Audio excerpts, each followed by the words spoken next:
ओम शांति। आज 6 दिसंबर 1987 बाप दादा के अव्यक्त रूप के चले हुए मधुर महावाक्यों पर मनन और चिंतन करेंगे। आज की मुरली का विषय है सिद्धि का आधार श्रेष्ठ वृत्ति। तो स्व परिवर्तन में पहले मैं और सेवा में पहले आप करने वाले ऐसे होली हंस ब्राह्मण आत्माओं प्रति अव्यक्त बाप दादा बोले, आज बाप दादा अपने चारों ओर के होली हंसों की सभा को देख रहे हैं। हर एक होली हंस अपनी श्रेष्ठ स्थिति के आसन पर विराजमान है। सभी आसनधारी होली हंसों की सभा सारे कल्प में अलौकिक और न्यारी है। हर एक होली हंस अपनी विशेषताओं से अति सुंदर सजा हुआ है। विशेषताएं श्रेष्ठ श्रृंगार हैं। सजे सजाए होली हंस कितने प्यारे लगते हैं। बाप दादा हर एक की विशेषताओं का श्रृंगार देख हर्षित होते हैं। श्रृंगारे हुए सभी हैं, क्योंकि बाप दादा ने ब्राह्मण जन्म देते ही बचपन से ही विशेष आत्मा भव का वरदान दिया। जैसे कई धनवान लोग होते हैं तो अपने बच्चों को भी वो जेवर वेवर पहना के रखते हैं। और बाबा कहता है इमेजिन करिए ये सभा बैठी है और गुणों के श्रृंगारों की माला उसमें पहनी हुई। कई बार यहाँ भी माला बना के देते हैं ना, उस पर गुण लिखे रहते हैं। तो बाबा कहता है असली वो हीरो के ऊपर लिखा हुआ हो, कितनी शानदार सभा है।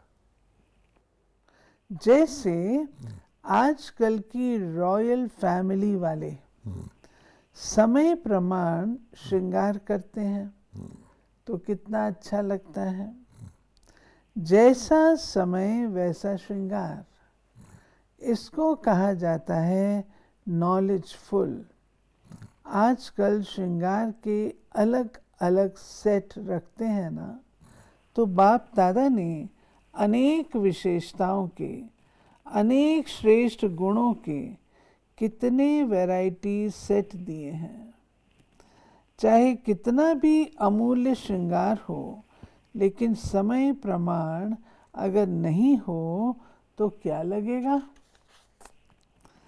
ऐसे विशेषताओं के, गुणों के, शक्तियों के, ज्ञान के रत्नों के अनेक श्रृंगार बाप ने सभी को दिए हैं, लेकिन नंबर बन जाते हैं समय पर कार्य में लगाने के। भले ये सब श्रृंगार हैं भी, लेकिन हर एक विशेषता व गुण का महत्व समय पर होता है। कितनी अच्छा हो, लेकिन समय अनुकूल नहीं है तो वो विशेषता भी साधारण हो जाती है। जैसे पिछली मुरली में बाबा ने शक्तियों का कहा था कि शक्तियाँ समय पर आएँ। मान लो आपका निर्णय शक्ति है बुद्धि, तो समय पर और यथार्थ निर्णय दे। अब मान लीजिए आपके पास श्रृंगार बॉक्स रखा है, लेकिन वो शक्ति उस वक्त ढीली है, तो समय पर ये निर्णय नहीं देती कि आप श्रृंगार कर लो, हैं, आपको सभा में जाना है, तो आप लेट हो जाएंगे। आप कहेंगे चलो छोड़ो श्रृंगार। तो बाबा इसीलिए कह रहे लिंक है। पिछले में बाबा ने कहा कि समय पर शक्तियाँ ऑर्डर में होंगी तो करवाएंगी, और यहाँ बाबा कह रहे अगर आपने नहीं किया, श्रृंगार है आपके पास, तो समय पर नहीं किया तो आगे पीछे किया तो कोई फायदा नहीं। उसी का एक्सटेंशन है। हाँ, होते हुए भी समय पर कार्य में नहीं लगाते तो अमूल्य होते भी उसका मूल्य वैल्यू नहीं होता। हाँ, जिस समय जो विशेषता धारण करने का कार्य है, हाँ, उसी विशेषता का ही मूल्य है। हाँ, जैसे हंस, कंकड़ और रतन हाँ, दोनों को परख अलग अलग कर रतन धारण करता है। कंकड़ को छोड़ देता है, बाकी रतन मोती धारण करता है। ऐसे होली हंस अर्थात समय प्रमाण विशेषता व गुण को परख कर वही समय पर यूज करे। अब जैसे बाबा कहता है करनी है सहन शक्ति, सामना कर दिया, यूज कर ली सामना शक्ति, तो बिगड़ गया ना काम। इसको कहते हैं परखने की शक्ति, निर्णय करने की शक्ति वाला होली हंस। तो परखना और निर्णय करना, यही दोनों शक्तियां नंबर आगे ले जाती हैं। जब ये दोनों शक्तियां धारण हो जाती, तब समय प्रमाण उसी विशेषता से कार्य ले सकते। तो हर एक होली हंस अपनी इन दोनों शक्तियों को चेक करो। दोनों शक्तियां समय पर धोखा तो नहीं देती। समय बीत जाने के बाद अगर परख भी लिया, निर्णय कर भी लिया, लेकिन समय तो वो बीत गया ना। जो नंबर 1 होली हंस हैं, उन्हों की ये दोनों शक्तियां सदा समय प्रमाण कार्य करती हैं। अगर समय के बाद ये शक्तियां कार्य करती तो सेकंड नंबर में आ जाते हैं। थर्ड नंबर की तो बात ही छोड़ो। और समय पर वही हंस कार्य कर सकता जिसकी सदा बुद्धि होली है। ठीक। परखने की शक्ति और निर्णय शक्ति तभी काम करेगी जब सदा होली है। यानी हंस का एग्जाम्पल ही इसलिए दिया जाता है, उसका कहावत है कि पत्थर और रतन में डिस्टिंग्विश कर सकता है। अच्छा, अगर आप हंस हैं और फिर भी आप पत्थर और हंस में डिस्टिंग्विश ना करें तो कोई गड़बड़ है ना। गड़बड़ यही है कि आपकी परख शक्ति काम नहीं कर रही, तो आप नाम के हंस रह गए ना। होली का अर्थ सुनाया था ना। एक होली अर्थात पवित्र, और हिंदी में होली अर्थात बीती, सो बीती। तो जिनकी बुद्धि होली अर्थात स्वच्छ है, और सदा ही जो सेकंड जो परिस्थिति बीत गई वो होली, ये अभ्यास है। ऐसी बुद्धि वाले सदा होली अर्थात रूहानी रंग में रंगे हुए रहते हैं।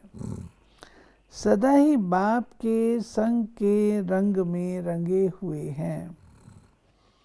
तो एक ही होली शब्द 3 रूप से यूज होता है, जिसमें ये तीनों ही अर्थ की विशेषताएं। अर्थात जिन हंसों को ये विधि आती है वो हर समय सिद्धि को प्राप्त होते हैं। चाहे स्थूल कार्य अथवा रूहानी कार्य हो, लेकिन दोनों में सफलता का आधार परखने और निर्णय करने की शक्ति है। बाबा कहते दुनिया के काम भी हो चाहे ईश्वरीय काम हो, तो एक तो परखना, नहीं तो हंस नहीं रहे, फिर निर्णय लेना उसी वक्त। किसी के भी संपर्क में आते, जैसे पहले बाबा ने मुरली में कहा था निर्णय समय पर हो और यथार्थ। तो यथार्थ मैंने परखना। आपने निर्णय ले लिया, गलत ले लिया तो समय पर तो ले लिया, तो यथार्थ मैंने परखने की शक्ति। किसी के भी संपर्क में आते हो, जब तक उसके भाव और भावना को परख नहीं सकते, और परखने के बाद यथार्थ निर्णय नहीं कर पाते, तो दोनों कार्य में सफलता नहीं प्राप्त होती। ना लौकिक में ना अलौकिक, चाहे व्यक्ति हो व परिस्थिति भी हो। जीवन में ये दोनों ही बातें आती हैं। तो नंबर 1 होली हंस अर्थात दोनों विशेषताओं में संपन्न, यानी परखने की और निर्णय शक्ति में नहीं।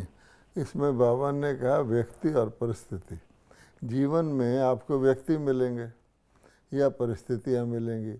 अब व्यक्ति को भी आपने परखा नहीं तो क्या होगा फिर, तो सब सारी आगे की एक्टिविटी गलत हो जाएगी।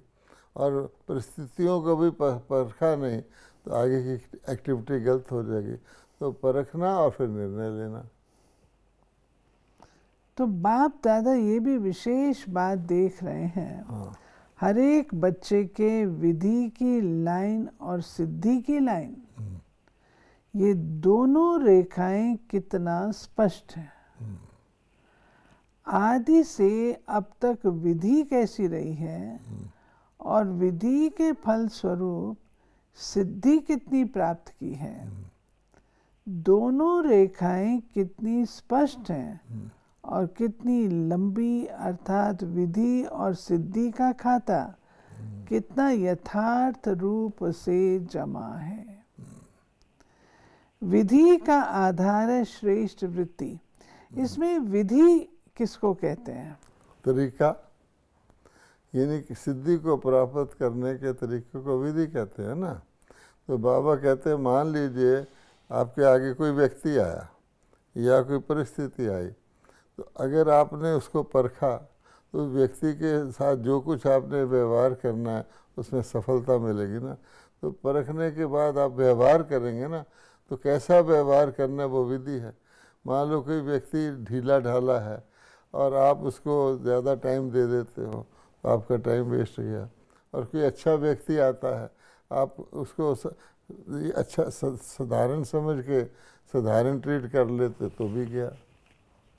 तो बाबा कहते हैं तो विधि और सिद्धि का बीज वृत्ति है। हाँ, अब आई बात खास जो मुरली का हेडिंग था, वृत्ति। हाँ, श्रेष्ठ वृत्ति सदा भाई भाई की आत्मिक वृत्ति हो। हाँ, हर आत्मा के प्रति कल्याण की, स्नेह की, सहयोग की, निस्वार्थपन की निर्विकल्प वृत्ति हो। अब ये जो वृत्ति की बात होती है उसमें यही आता है कि वृत्ति पर तो सब कुछ डिपेंड करता है।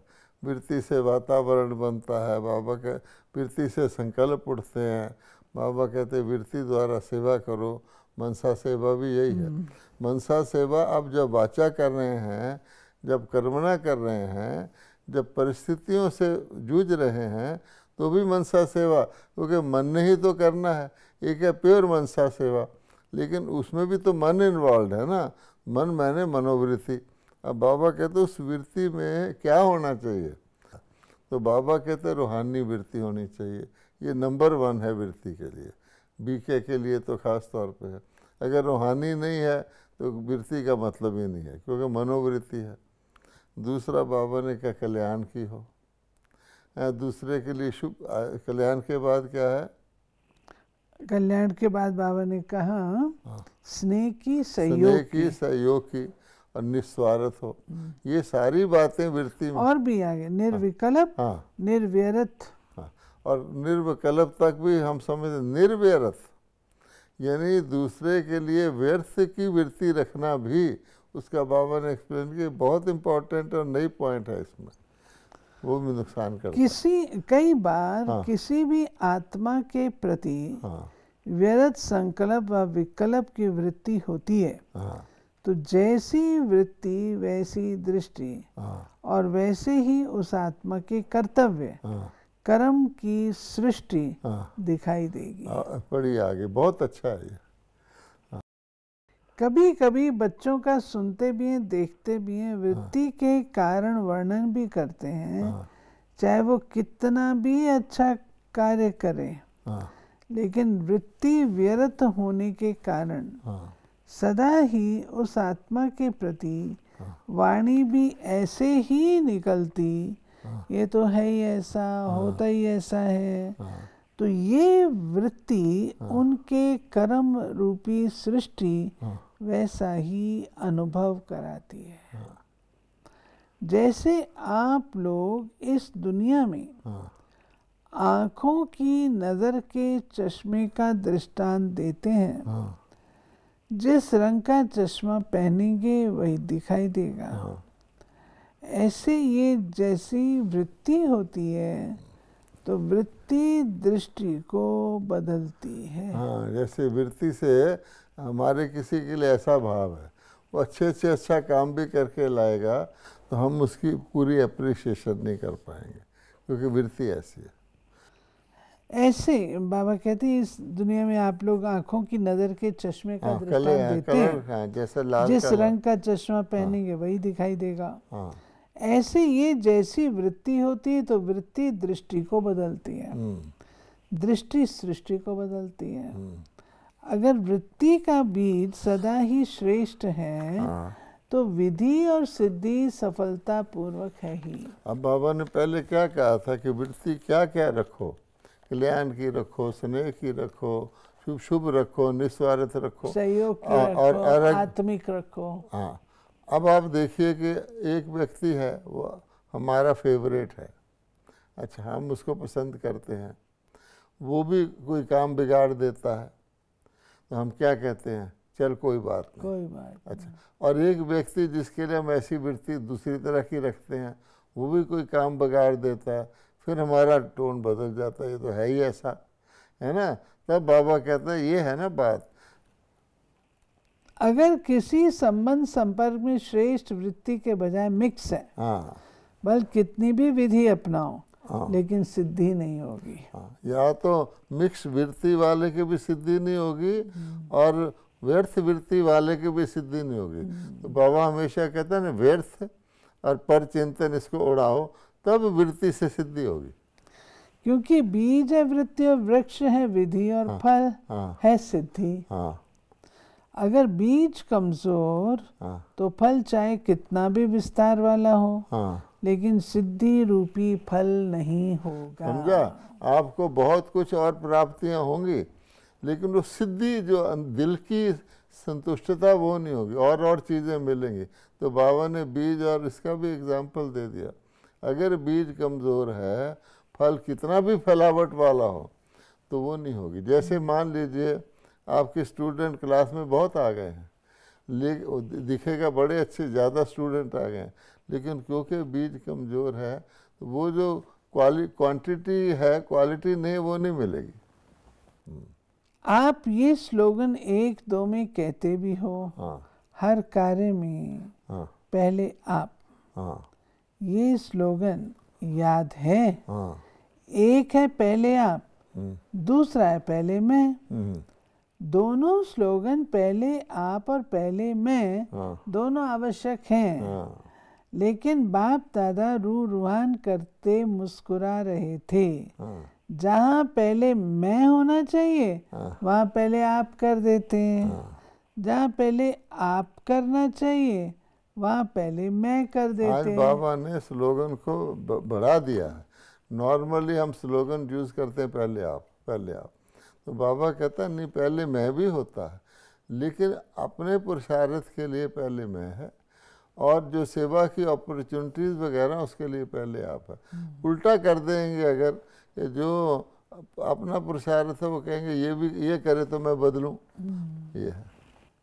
तो बाबा कह रहे हैं जब कोई स्व परिवर्तन की बात आती है, हाँ, तो कहते हो पहले आप, हाँ, ये बदले तो मैं बदलूं, हाँ, तो पहले आप हुआ ना। हाँ, और जब कोई सेवा का या कोई ऐसी परिस्थिति को सामना करने का चांस मिलता है, हाँ, तो कोशिश करते हैं पहले मैं भी तो कुछ हूँ, हाँ, मुझे भी तो कुछ मिलना चाहिए। हाँ, सदा स्वमान में स्थित हो, दूसरे को स्वमान देना, अर्थात पहले आप करना। सिर्फ मुख से कहो पहले आप, और कर्म में अंतर हो ये नहीं। हाँ, ये ऊपर ऊपर से कहते रहते, चाहे तो आप पहले आप कर लीजिए। बाबा कहता वो नहीं, उसमें दो बातें सदा चेक करो।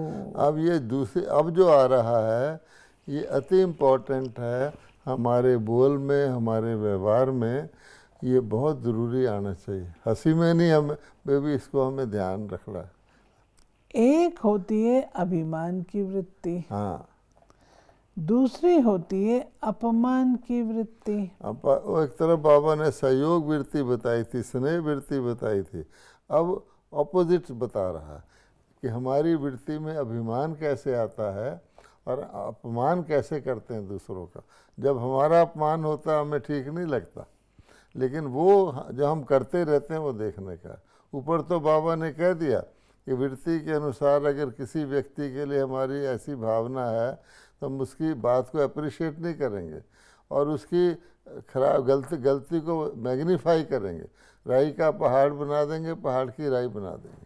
हाँ, जो स्वमान में स्थित होता है हाँ, और दूसरे को स्वमान देने वाला दाता होता है, उसमें ये दोनों वृत्ति नहीं होगी। हाँ, ना अभिमान की ना अपमान की। हाँ, ये तो करता ही ऐसा है, ये होता ही ऐसा है, ये भी रॉयल रूप का उस आत्मा का अपमान है। भगवान इससे ब्रह्मा बाबा और शिव बाबा और बड़े कभी ऐसा नहीं करते। और जो भी स्व उन्नति की बात हो, हाँ, उसमें सदा पहले मैं का स्लोगन याद हो तो क्या रिजल्ट होगी? हाँ, पहले मैं अर्थात जो ओटे सो अर्जुन। हाँ, अर्जुन अर्थात विशेषात्मा, न्यारी आत्मा, अलौकिक आत्मा, अलौकिक विशेष आत्मा। हाँ, ये बाबा ने टाइटल दिए हैं उसको, जो पहले मैं करे, अर्जुन की तरह मैं करूँगा। यो के किसी दूसरे को दे दो, चलो दूसरा कर ले, वो फिर बाबा कहता है वो नहीं। इसको कहते हैं यथार्थ विधि। जहाँ यथार्थ विधि है वहाँ सिद्धि है ही। और इस वृत्ति की विधि सुनाई, दो बातों की चेकिंग करना, न अभिमान की वृत्ति हो न अपमान की। जहाँ ये दोनों की अप्राप्ति है वहाँ ही स्वमान की प्राप्ति है। आप कहो न कहो, सोचो न सोचो, लेकिन व्यक्ति प्रकृति दोनों ही सदा स्वतः ही स्वमान देने वाले रहेंगे। संकल्प मात्र भी स्वमान के प्राप्ति की इच्छा से स्वमान नहीं मिलेगा। ये बाबा ने स्वमान यानी इज्जत प्राप्त करने की विधि बताई है कि अगर आप ये अभिमान और अपमान की वृत्ति छोड़ दो और सबके लिए कल्याण की वृत्ति रखो, शुभ भावना रखो, सहयोग की वृत्ति रखो, भाई भाई की रखो, तो आपको सम्मान आप ही मिलेगा। हम अपना अपमान खुद कराते हैं। बाबा के कहने का भाव ये है। हम कहते हैं ना, इसने मेरा अपमान कर दिया। कोई किसी का अपमान नहीं करता, हम खुद अपना अपमान करवाते हैं, खुद अपना सम्मान भी करवा सकते हैं। सम्मान मांगना या उसके पीछे भागने से सम्मान नहीं मिलता। इसीलिए गीता में कहा हुआ है, अपना आत्मा अपना मित्र अपना शत्रु है। हम दूसरे को मित्र और शत्रु गिन के अपनी वृत्ति बदल लेते हैं। संकल्प मात्र भी स्वमान की प्राप्ति की इच्छा से स्वमान नहीं मिलेगा। निर्माण बनना अर्थात पहले आप कहना, निर्माण स्थिति स्वतः ही स्वमान दिलाएगी। इसमें स्वमान तो सेल्फ रिस्पेक्ट है, तो अपनी ये सम्मान। हमारी सेल्फ रिस्पेक्ट को ठेस क्यों लगती है? हमारी सेल्फ रिस्पेक्ट को दूसरे क्यों नहीं एक्नॉलेज करते? ये सारा बाबा ने तो प्रकृति तक भी कह दिया। अच्छा, सर्व होली हंसों को, सर्व विशाल बुद्धि, श्रेष्ठ स्वच्छ बुद्धि धारण करने वाले बुद्धिवान बच्चों को, सर्व शक्तियों को, सर्व विशेषताओं को समय प्रमाण कार्य में लाने वाले ज्ञानी तो आत्माएं, योगी तो आत्माएं बच्चों को सदा बाप समान बनने के उमंग उत्साह में रहने वाले संपन्न बच्चों को बाप दादा का याद प्यार और नमस्ते। ये जो बाबा ने विशाल बुद्धि कहा है ना, विशाल एक शब्द याद प्यार में यूज किया, वो क्या है? सर्व विशाल बुद्धि। हाँ, तो विशाल बुद्धि का भाव होता है पहले आप करना। एक मुरली में बाबा ने कहा था, इसको उदारता कहें। हाँ, जैसे ब्रह्मा बाबा बच्चों को आगे रखता था, मम्मा को आगे रखता था। तो बाबा ने कहा पहले आप करना ही, पहले मैं होना है। ये उदार बुद्धि और विशाल बुद्धि की निशानी है। हाँ। सो ये थी मीठे बाबा की आज की मुरली, जो बहुत ही गहरी है और अपनी वृत्ति पर अटेंशन देना है। हमारी वृत्ति कैसी है, श्रेष्ठ वृत्ति होगी तब ही सिद्धि उपलब्ध होगी। और वृत्ति में बाबा ने जो बातें अंडरलाइन कराई हैं, आत्मिक वृत्ति हो, कल्याण की वृत्ति हो, स्नेह की वृत्ति हो, सहयोग की वृत्ति हो, निस्वार्थ हो, और उसके साथ साथ निर्व्यर्थ हो। ये खास बात है, और पहले आप करना है औरों के सेवा में या अन्य उसमें, और परिवर्तन में पहले मैं। ओम शांति।